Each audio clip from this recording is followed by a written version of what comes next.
Hey there, welcome to another weekend review video for the Santiago Synopsis. Let's keep it short and sweet. Last week I talked about how I was hoping we'd get back to headlines that were not as much as they were last week, and this week we have that. So let's get to the headlines that may or may not be impacting your life plan, financial plan, or portfolio. And if you are a Santiago client, Arlos Wealth client, you'll see down below the 3 articles that I'm highlighting today. If you're not, again, Wall Street Journal, and then this week there's a Fortune article you can go find out there that we're going to talk about. But the first one, we're going to talk about a bill that was passed by President Trump to allow 401ks to have access to new asset classes, primarily private equity, crypto, some other areas that we've not had access to in our 401ks before. Now, is this a good thing or a bad thing? I think it is to be determined. In theory, knowing how things usually roll out, it's probably not necessarily the best. Do we need private equity? Do we need real estate? Do we need crypto to reach our goals? I don't think we do. I think they can help. I think they can also not hurt us, but I think that a globally diversified portfolio, stocks and bonds split in line with your risk tolerance, will probably still get you to the same goal as long as you're contributing and living a good lifestyle and living within your means. I don't think you need these things to get to reach your goals. That being said, some of these areas like private equity, venture capitalism, these categories that most people have never had access to before because they don't meet the net worth requirements or don't have access to them. Now everybody's getting access to these asset classes that have had some good performance and good diversification from the stock market. But one of the things I want you to think about is, if Wall Street is greedy, which it is, that is what drives capitalism, is trying to make money. If Wall Street is greedy and they're not necessarily focusing on what's necessarily best for us as investors, but what's best for Wall Street and shareholders and things of that sort, what's the motivation for them to bring these assets to a 401k plan, which for many people is their biggest asset? Maybe their house is right there with it. Is it to give us all a level playing field, or is it to make money offering investments that typically tend to be more expensive? And maybe this is also a place that the highest quality of the private equity and other investments don't find their way to the offerings inside of a 401k. The best quality is going to still remain for those that have the greatest assets, and there's this asset class that they can unload lesser quality investments into and give the average investor access to private equity, but not the same quality that's out there for those who have always had it.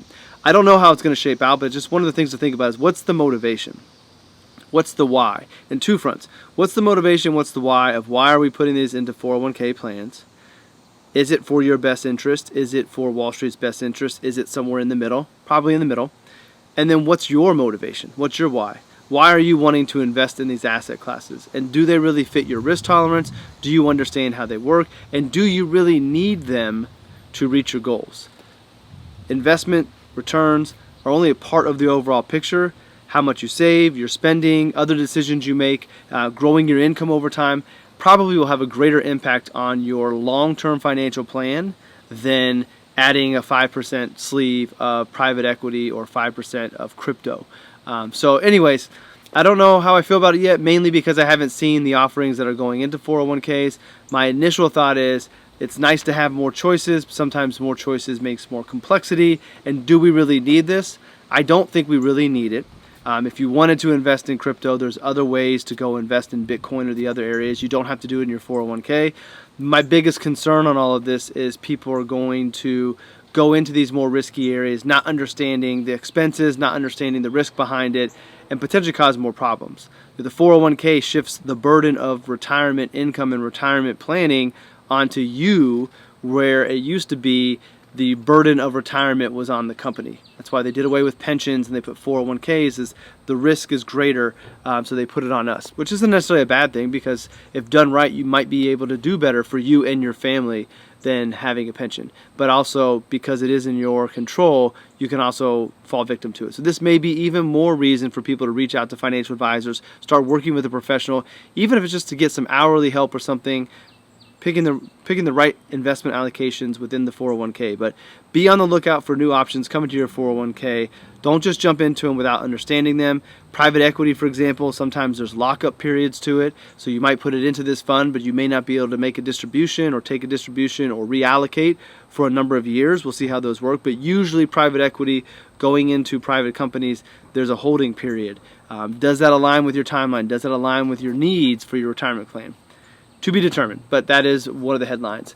The other headline I highlighted was American companies are buying back more of their stocks at a record pace. So you may hear about stock buybacks. Sometimes when companies have their earnings call, they'll talk about all the numbers and what they're doing, and they'll announce a buyback program where they go back out and they buy the stock. And on surface, that could be a vote of confidence that the company views that their price or they view the long-term appreciation of the stock will go up, so they want to have it on their balance sheet. Sometimes people say it is a way for companies to manipulate their stock price, so they kind of put in a floor so it doesn't fall down further and it should be lower, but because they're buying it, they keep the price up. Could be true as well. And then the other thing that sometimes people talk about with this is what's the best use of money for a company? Is it buying back more stock, which will be good for the share price, at least in the short term, or would they be better off investing the money back in the company, paying their employees more, buying other companies, trying to grow the business? And this is where it is technically on the company and the board to be doing what's best for shareholders. So we can assume that the belief is the best thing to do right now with this money is not to go reinvest and not to do more research and design, not to hire more or whatever it might be. The best use of this money as a fiduciary for the companies or for the shareholders of the company is to buy back more of the stock. If there's a better use for it, they should go do that. Now, do they always do what's best? Not always. Sometimes, putting a floor into the stock price is what they want to do, and sometimes that's why they do the buyback program. So, anyways, what does that mean to you? I mean, nothing. It may help out some of the funds that are in your portfolio or in your ETFs, but I just thought it was an interesting thing and something you might hear about is these buyback programs. They're not always bad things. A lot of companies, Apple will do it a lot. A lot of companies will do this, and it ends up returning value to shareholders, which you are shareholders in the majority of the largest U.S. companies by the way of a diversified portfolio of ETFs. So that's what that means. And then the final article is not really anything economic. Nick Majuli, a friend of mine, released a book, and it was The Wealth Ladder is what it's called. I haven't read it yet, but it just talks about the different levels of wealth. And he came up with a 6 kind of level or class, if you will. And in this article I shared with Fortune, they talked about something weird happening in the economy as these classes are evolving. So level 1, and it should pop up here on the video, you should see it, but level 1 is less than 10,000 net worth. Level 2 is 10,000 to 100. Level 3 is 100,000 to a million. Level 4 is 1 million to 10 million. Level 5 is 10 million to 100 million. And level 6 is 100 million plus. And in this article, they talk about how level 4, the upper middle class as they define it, the 1 million to 10 million, seem to be unhappier than many of the other classes and unhappier than ever when you look at asset and percentage of net worth in the country.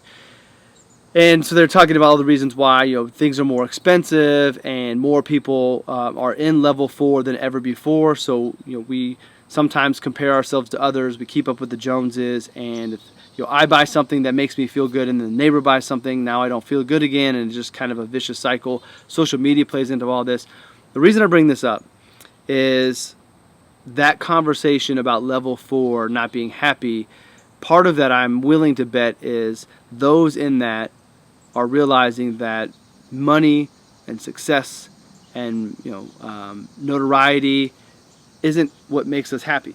Those things can make us happy. They can make life better, but they were under the false belief that if I had a net worth of $5 million, I'll be happy. Well, how did you get the $5 million? What are you giving up to get the $5 million? You're searching for validation and happiness through money by growing your net worth when it's not making you happier. And why is that? And that's where my obsession with the authentic life comes in. I'm willing to bet that the people who are not happy at those levels when they should be, there's something missing. They're not doing what they feel called to do. They're not be able to express themselves the way they want to. There's something missing, because to be in a situation where you're financially stable, unless you're living way beyond your means, even at that level, you should feel happy. You should feel content if you're aligned, if you're living your authentic life. So I just bring this up that you see this level where, you would think everybody in the upper middle class level of level 4 would be happy because they have all this money, but money isn't the guarantee that you're going to be happy. It's not a guarantee that you're going to be content. And I think that's where we spend more time figuring out who we are, what do we want from life, and then going and chasing that life, and then the numbers letting them fall where they may. And you may not need to be level 4. There's probably a lot of people who are level 3 that are happy, have less money, but have more life, and we want more life. So I thought it was an interesting article. It's cool to see Nick's book doing real well. It's a New York Times bestseller. You would be familiar with him. Back in the day when I would share all the links on All About Your Benjamins, and some of the times in the Santiago Synopsis, the blog of Dollars and Data, that's Nick. So you are familiar with Nick. You know Nick very well. It's cool to see his book doing really well, and I just thought that was interesting that they were talking about level 4 where you would think people would be happy. They're not. And they cited a bunch of reasons, and one reason they didn't cite is I think people in that level are not living a life that's true to them, and that is why they're not happy with the money. They can have even more money, and if it's continuing to come in the way that they're getting it, whether they're sacrificing time with their family, they're doing a job that doesn't fulfill them or they don't believe in, they're compromising their values to get the money, that's why they're not happy. And I think that is a big part of it for that demographic, more so than some of the other things they listed. All right, that's it for this week's video. Thanks for tuning in as always. I'll be back next week coming at you from Sedona. So hopefully the backdrop next week will be really nice.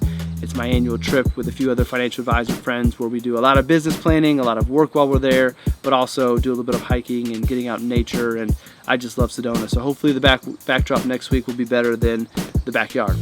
Thanks for tuning in as always, and I'll see you all in the next episode.